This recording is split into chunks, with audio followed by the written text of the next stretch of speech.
Hey there, curious minds! Welcome to I Wonder, the show where we explore the questions you've been wondering about. Today's question comes from Anna, who's 14 years old. Anna asks, why do we have fingerprints, and are they really unique? What a great question. We all have fingerprints, but how many of us really think about them? Let's dive into what makes fingerprints so special and why they're such a fascinating part of being human.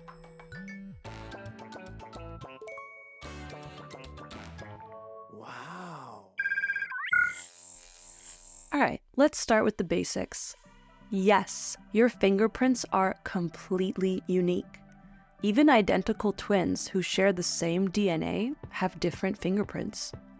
But why do we have them in the first place? What?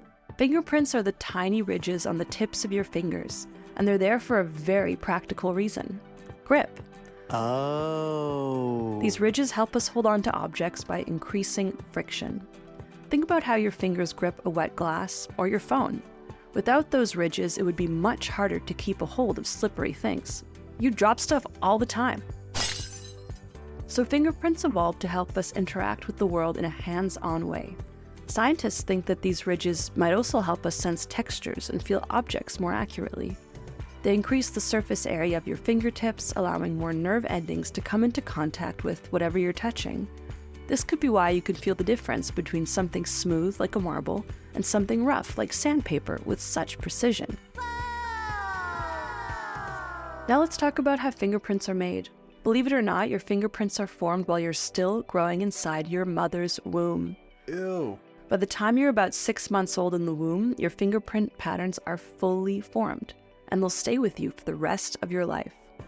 The process is partly genetic, meaning your DNA helps determine the general pattern of your fingerprints. But here's the cool part. While genes give you the basic blueprint for your prints, the exact pattern is influenced by tiny random events that happen while you're developing. Things like how you move, the pressure inside the womb, and even your position can affect how those ridges form. That's why no two people, even identical twins, have the same fingerprints. It's a combination of nature and random chance. So there are 3 main types of fingerprint patterns: loops, whorls, and arches. Most people, about 60 to 65%, have loops. Whorls show up in about 30 to 35% of the population, and arches are the rarest, found only in about 5% of people.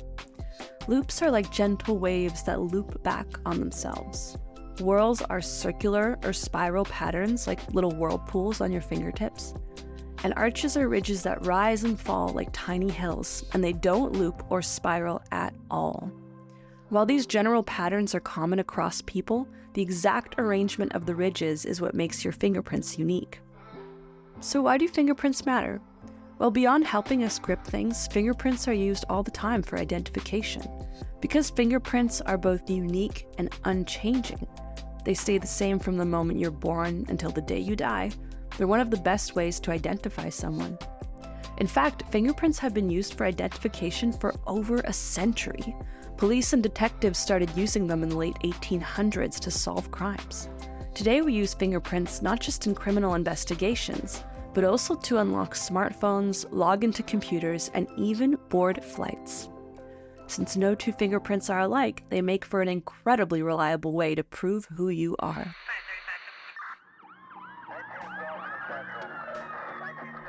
Here's a fun fact.